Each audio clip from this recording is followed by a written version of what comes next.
Koki Riley with the Daily Advertiser. Jaden, have you spoken with Coach Kelly, and if so, what did he tell you heading into tonight? Yeah, I mean, I talked to the coaches earlier, and they were just congratulating me, asking how the weekend has been so far. Just telling me just enjoy every little moment. Next question, right in front.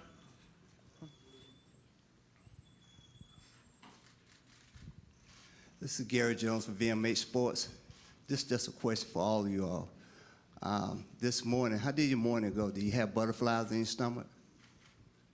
We'll start with Jaden. I'll just say, I'm just excited for the moment, no matter the outcome. I'm blessed to be here. I'm blessed to be up here with these 3 other finalists, great football players. So, I'm just excited. Obviously we all have a little bit of butterflies, just for the suspense and everything. But, I'm just excited to be here. I'm blessed. Yeah, same here. Definitely excited and super blessed and honored to be here, especially as a receiver. So grateful to be up here with these 3 great group of guys on and off the field. Yeah, I woke up excited as well. I'm not necessarily nervous because I know it's out of my control, but it's just a privilege to be here. It's an honor to be in New York with these guys. I think each one of us, we represented our universities really well this year and represented college football, so I'm just proud to be up here. Yeah, same thing for me. Just super excited, for the opportunity and to be up here, on the stage with these three guys. Everybody up here, I feel, is deserving of this reward. So, for me, no matter the outcome, I'm just gonna soak in the moment and just truly be where my feet are and just super excited for the opportunity. Next question here, front left. Jack Warner, WFUV Sports. My question's for Marvin. Just a few weeks ago, you said that your father instilled in you from an early age to take football very seriously and to take anything that you do very seriously. As we enter the final hours leading up to the ceremony, what has this experience as a Heisman finalist been like to share with him and your family as a whole? Yeah, it's been great just to kind of reflect and look back on all that I've accomplished so far. It's something that I don't really do often. I'm always looking ahead and ways that I can get better, but now I can finally be proud of myself and be in the moment and just be grateful that I'm here. Next question in the back. Caroline Fenton, 102.5 The Game in Nashville. A question for Jaden, Bo, and Michael. This time of year, now that the transfer portal is open, there's a lot of strong opinions about the transfer portal. You 3 transferred to find better situations for yourselves. Now you find yourselves in the biggest stage in college football. What would you have to say to people who maybe say that the transfer portal is hurting college football? I would just say everybody's journey is different. Obviously, for us, we did what's best for us, and at the end of the day, you can't really listen to too many people's opinions. You got to focus on what's best for you in your life. Well, I would say, the grass is not always greener on the other side, but sometimes it is, so it's kind of dependent on the situation. I think some guys, they're in different positions than others. I think a lot of these guys, have to look at their situation and their opportunity a little bit differently.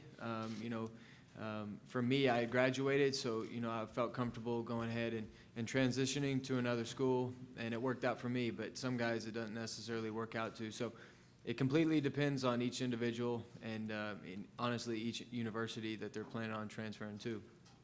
Yeah, same thing for me. I feel like, that decision is definitely, it was my biggest decision of my life for sure, allowing me to be up here on this stage. The University of Washington helped me in so many ways, but, for everybody, I feel like you just got to follow your heart and what you feel is best for yourself and not really worry about what's going on around you. Like Jaden said, you got to choose what's fit for you and what's best for you to become a better person and become a better player day in and day out. So I feel like it is good for you. We're going to go on the far right-hand side, third row. Hi, and thanks. Lloyd Carroll from the Queens Chronicle. In this recent year of name, image, likeness, I assume all 4 of you have business reps or agents. I was just curious in what all could take this.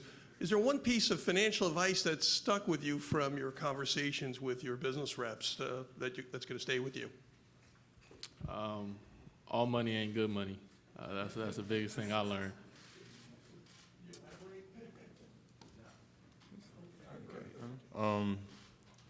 Yeah, I would just say just being smart, making the right decisions. All money is definitely not good money, and work with the right people more than anything. Yeah, I think that's great advice. I think sometimes you got to be careful going out and chasing everything, because with opportunities, there's also good and bad opportunities. But, the main thing is you just got to stay ahead of things and make sure you find like a financial advisor or a tax accountant, so that you make sure you pay taxes, because at the end of the day, the government's going to want their money. So you got to be sure that you're staying ahead, or it could get some guys in trouble. And my hope is that they're just being smart with what they get. And the best advice I got was just make sure you stay ahead of the game, because it's going to constantly change, and you just got to make sure that the money's not necessarily for free. Yeah, the best advice I got was just keeping the main thing. And football is, as a little kid, I didn't grow up playing football because I wanted money. I played it because it was fun and it was something that I love to do. So that's how I go about my day each and every day. I love playing football, and whatever comes with that, it comes with it. But football is fun to me, so that's why I go out there and play. But the NIL world, has definitely changed college football in a positive way, in my opinion, though. And go to fifth row center. Yogi Roth, Pac-12 Networks, and Elite 11. For the three quarterbacks, Jaden, you started your career on the West Coast. The other two finished your college career on the West Coast. And the West Coast has been known as the cradle of quarterbacks for quite a long time. Curious how you feel you represent that and what it's like to be part of that community of quarterbacks, from Elway to Mariota to Caleb to now you guys. Yeah, I'm biased. I think California breeds the best quarterbacks in my opinion. So that's where I'm from. Obviously, C.J. Stroud, Bryce Young, all those guys doing their thing. So I'm going to be a little bit biased about that. But I feel like I performed. I put up to I came up to the standard that was set, from all the greats that been here before from the West Coast. Yeah, I was excited to play in a conference with that much depth at the quarterback position. When you look at this year, we had several guys that, had great seasons, and we're just literally plays away from being up here. And but I think that just speaks to the quarterback position right now. Overall, there's a lot of really good talent out there. There's a lot of really good quarterbacks out there throughout college football. And despite where they're from and where they go to college, I think each individual's got a different story and got different situations. Some guys may stay out west. Some guys may go to the south, may go Midwest, wherever it is. There's an opportunity for everybody. And I think people have continued to show that no matter where you go, there's always a possibility of proving yourself and being a really good player. Yeah, I was going to say the same thing in those lines. Everybody has the opportunity to do something great, and there's quarterbacks all around the world that's, playing amazing football. I'm from the East Coast, though. I made my way to the West Coast, but, that was a decision I made to help better my future. And, man, there's just so much talent all across the board. And, playing in the Pac this year, it's just so much talent. Each week, he was playing against a good quarterback, a great team, so it brought a lot of competition out of each and every player on the field. Question in the back on the riser. We'll take this one first here, fifth row, right side. Mike Vorel, Seattle Times, for Mike. I'm curious, you've been on a lot of big stages as a player when you can affect the game and that kind of thing. Today, going into an award ceremony, the nervousness, the excitement, does this feel similar to going into a game or different, or just how your feelings similar or different from a game situation right now? I'll say, it's just different because I'm not going into something physical and something where, I got to lead a bunch of guys, right now. But, obviously that's what I love to do. But I've just been soaking in the moment. I wouldn't say I'm nervous. I'm just super excited, for the opportunity to be up here on this stage, with these three elite guys. I'm just super blessed, and I thank God for everything that He's done in my life to allow me to get to this position I'm in today. In the back. Jacques Doucet, WAP-TV in Baton Rouge. Jaden, what will you remember about playing in Tiger Stadium, the student section, the crowds, the night games, all those different experiences? Yeah, just the atmosphere. Obviously going out there and, you're playing in the South. You go, not even just Tiger Stadium, but everywhere. The fans always going to come when LSU comes into town. So just traveling all around, just the atmosphere, the passion, and within the stadium, that's what I'm going to miss the most. Fourth row here on the right. Dan Shalom, Citrus TV. Question for Bo and Michael. What was it like to battle against each other all year long in the last Pac-12 season and now be up on the stage both for Heisman? Well, I've played Mike 3 times, and I've lost to Mike 3 times, but I just have always admired and respected, you know, his willingness to go out there and put, you know, whatever it is on the line. He plays, you know, fearless. You know, he'll throw any pass, he'll make any play he needs to make, and he always elevated his game, you know, to the occasion. And, you know, I knew playing against him every time he was going to give you your best, and, you know, he was going to make the other team match it.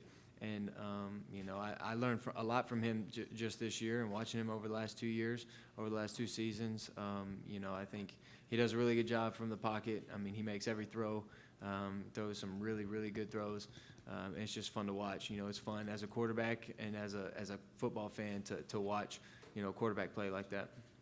Yeah, man, Bo, he's an elite player and, you know, the ultimate competitor. You know, we see it each and every week, you know, what he brings to the table. You know, he always is leading his team to great heights. And, you know, as an example, you know, I'll say during the game, in the championship game, it was a drive where we had a chance to go up another score, and I missed the third down throw. You know, I felt like it would have been a touchdown. And, you know, I got to the sideline, I'm telling my guys, I'm like, man, I can't miss that throw in this game, you know, especially not with Bo and that offense that they have, you know. And I was like, all right, we just got to continue to stay focused and continue to stay the course. But, you know, it just shows, you know how much, I see him as a great player, and, you know, he shows it each and every week. So, you know, much respect.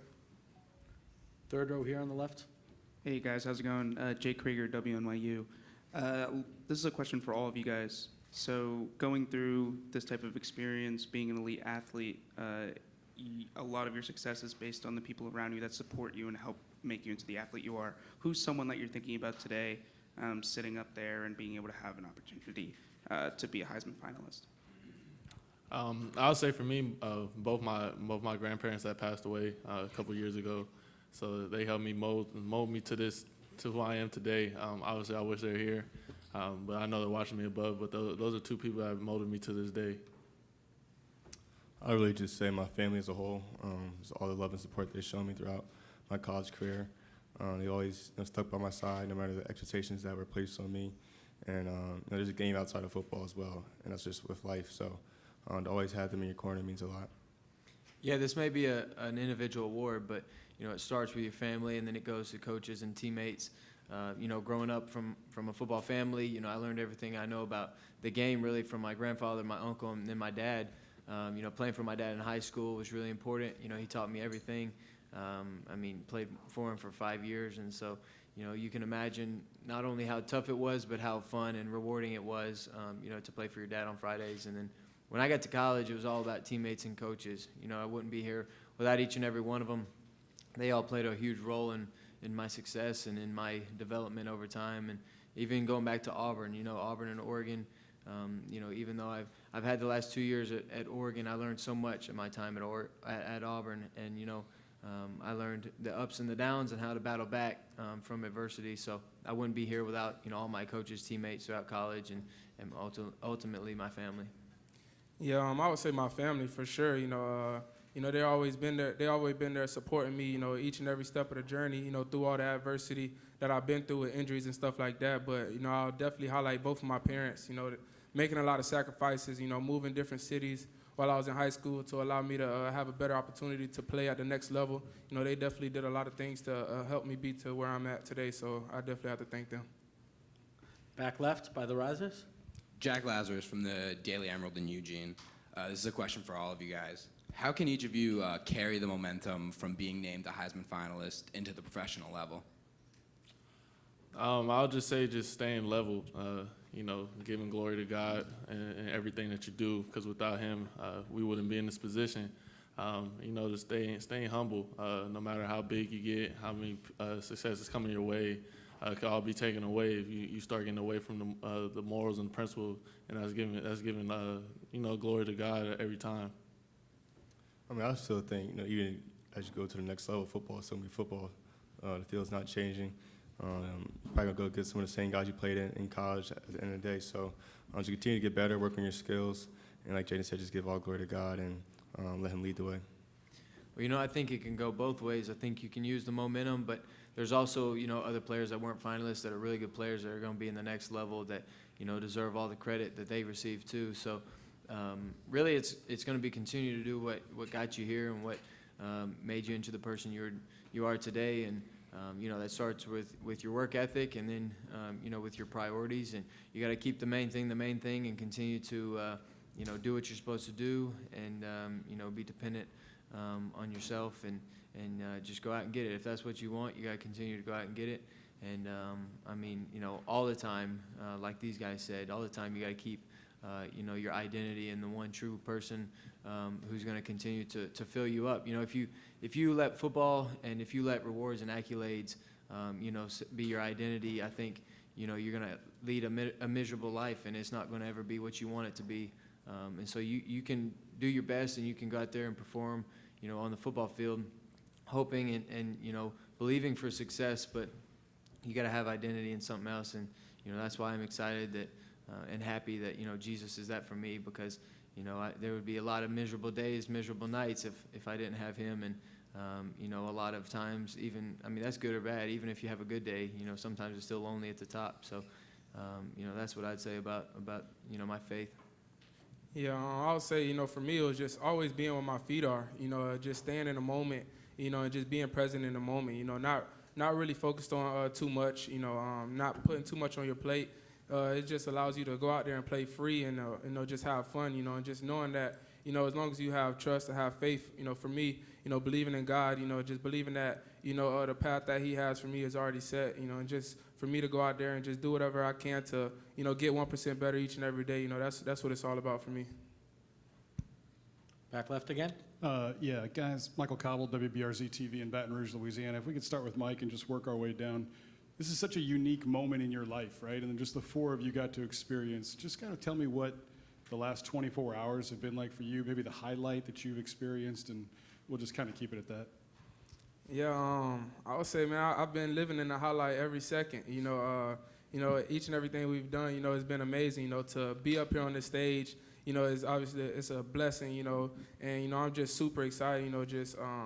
I'm super blessed for the opportunities that was presented to myself. But obviously I couldn't do it without the people around me, and obviously without God. So I always got to thank the man upstairs for each and every day, that I live in. I'm just super excited for the opportunity and glad to be up here. Yeah, I grew up watching the ceremony. I grew up, waiting to see, the winner, and that became, a dream and a goal of mine, or something that, one day I wanted to be a part of. And I think it just goes back to, to even be here. You can dream about it and you can work for it and all that kind of stuff, but you still gotta get there, And so I'm just happy that I'm here with these guys, and because again I go back there's so many people that deserve to be here. There's so many people that could be here, but I'm just blessed to be one of the ones that was a finalist, and to be around so many awesome people for the weekend. So many people who put so much into this award and so much into this weekend. They work so hard for it. It's just an honor to be here. For me, I would say it's just a lot of reflection and just thanking God for all that he's done in my life, all the blessings that he's given me so far, and really just celebrating this moment with my family and my coaches, and really just taking it all in. Yeah, I'll say for me, obviously giving thanks to God, but the highlight for me is getting to know everybody's journey. Talking to Bo, Mike, and Marv, getting to know those guys more on a personal level and hanging out with them. That's kind of been the highlight of my week. Right here in front left. Peter Ruddick is from The Reveille. Question for Jaden. We saw on social media you showing off the lining of your suit. What was the inspiration behind that, and what goes into choosing a suit for the Heisman? I would say for me, I really just chose like the whole color scheme and everything. The inside is what they decided to put in there for me. But I just went from there. I had a color scheme in my head, and then I just started going from there. Back in the center. James Creppy with the Oregonian. For each of you, if you could change one thing about college football, and let's put direct compensation from the schools aside for a moment and just assume that that's obvious. If you could change one thing about college football, what would it be?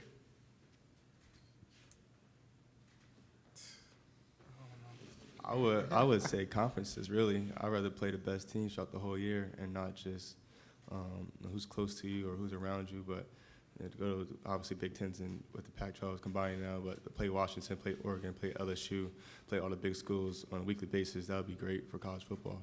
I think it'll make the selection process easier towards the end. Yeah, I don't know. Anyone else? Front here in the front right. Vicki Jones, VMH Magazine and Sports, Atlanta and New York. The question that I have is regarding if each one of you won the Heisman Trophy. I know that you have some things that you've already said, some things that you probably rehearsed, but if each one of you won this, how would this impact and change your life? I mean, that's a good question. I really don't know. You know, because I don't think any of us won the Heisman so far. But I'll just say it's just, for me, it'll just be a blessing. You know, growing up a big football fan, you like Bo said, you watched this award growing up, and one day you hope to be a part of a fraternity like this. But, you know, it's just a surreal moment to be here and be with these guys. Yeah, definitely be a great blessing. And for me, obviously, I'm a receiver, so that brings a whole different element to winning the Heisman. But I'll definitely just be honored with the award. Yeah, I mean, I think to be around the whole weekend and see the guys that have been able to come back and have been able to, you know, get to know each other just through the Heisman, I think that's one of the more special parts of it. I think that, you know, it brings so many different people together. Each and every year, you know, they come back to the same event. And I think just not only that, it's just nationally, you know, it's just, you know, a very respected, and like they were talking about last night, is probably, if not it's one of the most important or most well-known individual awards. And, you know, I just think it speaks for itself, to be honest with you, the Heisman Trophy winner. But, you know, again, I go back. I think all of us up here, we just want to continue to be great football players and great men and great, you know, people in our communities. And then, you know, as we do that, as we continue to do that, then, you know, these things show up. Yeah, I'll just say just super blessed, you know, and honored for it. You know, like JD said, you know, it's something that we've been watching since we were kids, you know, growing up. So, you know, it would definitely be a true honor, you know, and man, it's just something that's very exciting for us, you know, and for me to be up here on this stage, you know, I'm just super blessed to be here, you know, for the opportunity and, you know, to be in the conversation, you know, for the Heisman, you know, like throughout the season and everything, you know. So it's been a blessing, you know, and it will continue to be a blessing. So, The far left. Guys, Dave Mahler with KJR Radio in Seattle. Mike, got to get the story behind that suit you have on, number one. And then number two, for the rest of the group, will all three of you be rooting for Mike in the semifinals against Texas and beyond? Yeah, so for my suit, I had got the suit designs with unique threads, you know, and those guys, you know, did an amazing job. You know, almost like what JD said, you know, it was about picking the color at first and just trusting those guys to, you know, make me look good today. So one of the biggest things, you know, about the suit was I wanted it to be something that was special to me, and, you know, and to be able to highlight others as well. And you know, so I was able to, you know, have like teammates and coaches' names on the inside of it, you know, and you know, just, you know, to just highlight those guys, you know, because without them, you know, I wouldn't be here. So I think that's a trick question asking an Oregon guy. They're going to cheer for Washington. But I will say this. After watching Mike continue to play and continue to perform, you know, I want him to go out there and play the best ball he can. Yeah, definitely want him to perform at a super high level, which I know he will. I will be rooting for Alabama for one game, I will say that. And then the other game, I could put my root for Mike as well. Yeah, I mean, I've been rooting for all these guys all year long, so nothing's gonna change for me. You know, I love great quarterback play, and you know, I love watching Mike play. And you know, I throughout the whole season, I've been texting him back and forth. We've been texting, congratulating each other. So nothing's gonna change on my side. We're going to have two more questions before we move to the back of the room. Back center. Yeah, a question for all you guys, starting with Jaden. What advice would you give to younger players, and what have you learned about going online, reading about yourself after a good game, after a bad game? How much should social media impact your motivation? or should you just stay away from it altogether? Try as best as you can. I know it's hard to say, stay off social media, but, just try to limit yourself and keep the main thing. Focus on what you can control. Let the naysayers be. At the end of the day, everybody's going to have an opinion, but it's how you view yourself each and every day, how you're going about your day and how you're getting better. That's a question for everybody? Yeah. Okay. Yeah, I would just say, know whose opinions really matter. That plays a big part of it. And also just, kind of worry about yourself, focus on your team, getting better each and every single day, and the media's going to be what it's going to be. Yeah, I agree. I think, my best advice would just be to get away from it, completely, unless you want to post or something like that. But, I just think reading it and getting caught up into it, it just stirs your mind in the wrong places, and I think it's got an overall negative context towards it because there's so many different opinions. There's so much information. I think sometimes, it can be a lot, especially for, just a 18 to 22-year-old kid who's going through class, going through football, going through their social life. They got a lot on their plate anyway. They don't need, the opinions of everybody else, and it's easier said than done to read it and not let it affect you. I think that the best thing you can do is just selective ignorance and just, choose not to even read it, because if you don't know it's out there, you don't know that's even an opinion that's formed, and you literally don't even give them the time of day. I learned that, early in my career. It's one thing that's really helped me, as I've gone. But I just think, media can, like social media, can be, a bad thing for guys if they let it be. Yeah, saying like I was gonna say that too. It's what you let it be. But for me, I try to stay off of social media as much as I can. But I try to turn off like comments and stuff like that. But somehow I still see the things. But it's not always the bad things. That can affect the player. It's the good things as well. You got to make sure that you're not taking those pats on the backs and just thinking that everything is going good and get relaxed or complacent because of that. So the good and bad, I feel like you just got to focus on what's the main thing, and that's your team, and doing whatever you can to help your team win football games, and that's what it's all about.